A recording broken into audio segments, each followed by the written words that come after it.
I think I'm ready to make this video now. Or at least, I think I do. I think I'm ready. On October 21st, the day before my birthday, my grandfather, my Papaw, as I called him, Ronnie McIntyre, passed away at 84. I knew it was coming. I had gotten the call that he was being taken off dialysis, which is to flush out his kidneys because his body wasn't doing it for him, and they decided to take him off because he was in so much pain over the last couple of weeks. I was actually up there seeing him with my mom for a couple of days, and he was in so much pain. So much pain. I hated seeing him like that. And it was just too much. The silver lining is that he's no longer in pain, right? Like, that's the only positive that I can think of in terms of what has happened. But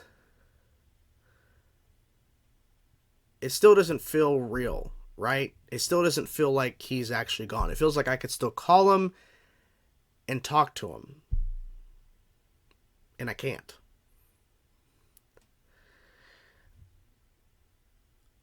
Sorry, I had a moment there for a second. His funeral was very touching, very moving, because there was a lot of people that I recognized, people that I didn't, that showed up to pay their respects, to be there for my grandmother, to be there to remember him. And seeing the pictures they put up, seeing, what they were doing to honor him was truly special. I didn't know this. I knew that he was a volunteer firefighter, but I did not know that he actually was one of the guys that actually started the fire department in the town back in 1978. He was there to help build it, to start it.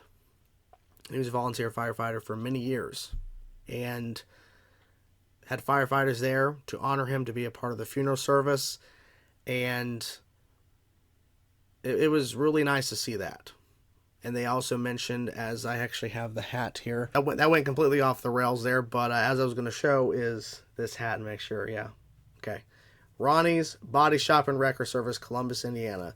This was one of his hats. He ran this body shop for, they said, at least 50 years. There's even some things that maybe it's been longer than 50 years he ran his own company.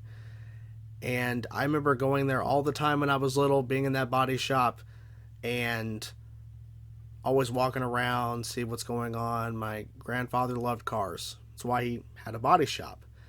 And would always love going up there in the summers to see him and Mamaw and Papaw, as I would say, Mamaw and Papaw. And being in that body shop was really cool.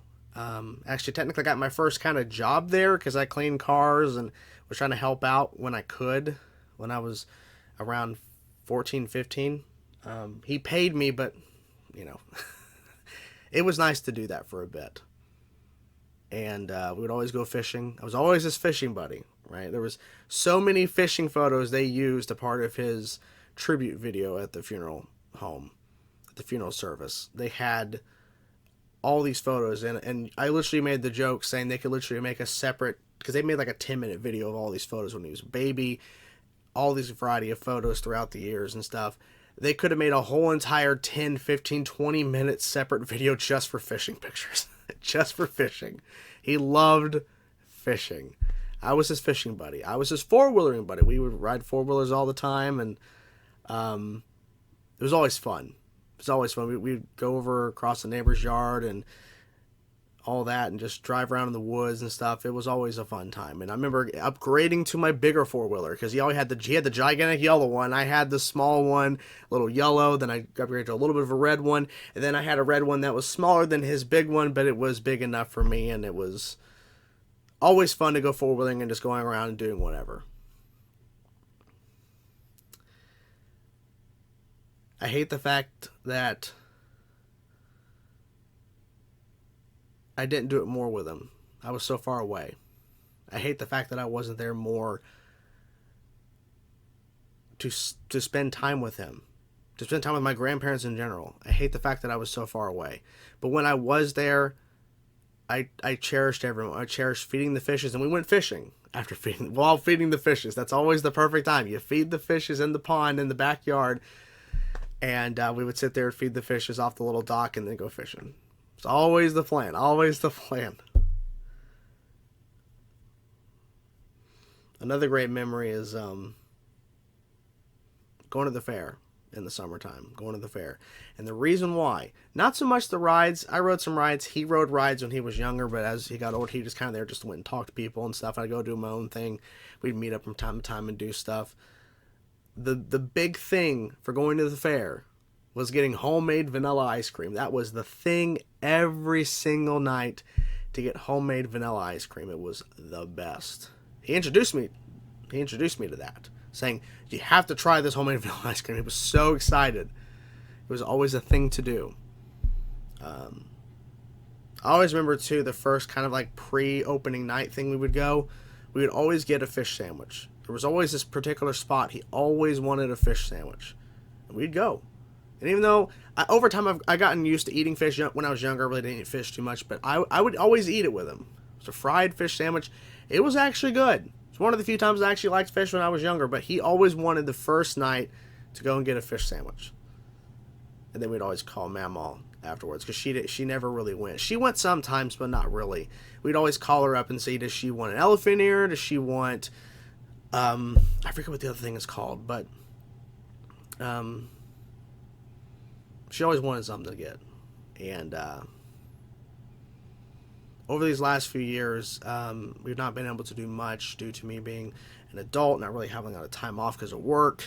But when I was able to go up and see him, it was always a great time. And I also want to thank my wife, the Ghost, for allowing us on some of our time off to go up there to see them. You know, there would be a couple days that we had off, and she's like, hey, you want to go to Indiana? And I love that. I love that about her, because she was allowing me to do that, to go see them. Sorry, I'm getting emotional. I think it was 2019, was the only time that me and my grandpa, Papaw, and my wife we weren't even married yet, but we went fishing. The one time we could actually do it, we went fishing for a little bit. It was nice to share that with her. She's not really a fisher, but I wanted to share that experience with her, because this is what I'm used. This was one of my favorite childhood memories, is sitting there with my grandpa fishing, spending time with him. So to do that with my wife was amazing, and the fact they were at my wedding really means a lot, because there was a possibility they wouldn't be able to make it due to the travel and everything, but thankfully they got there.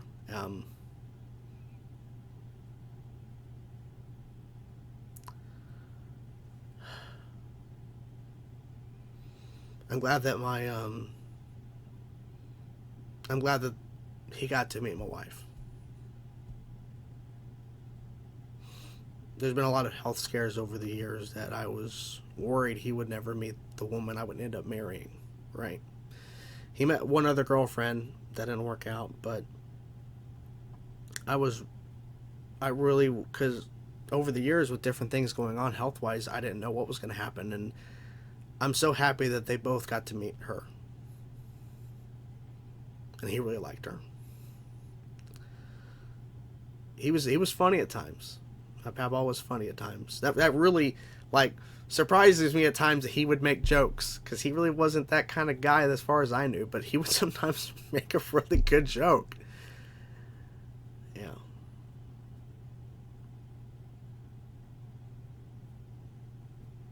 I'm glad that he's at peace. That's kind of the most important thing to me, is that he's not suffering. You know. I wish I could have spent more time with him. Final thing I'll say in this video is, my grandfather, he loved me, but he grew up in a time where you just didn't really say it that much. But you knew he felt it. You knew he loved you. It was just hard for him to say.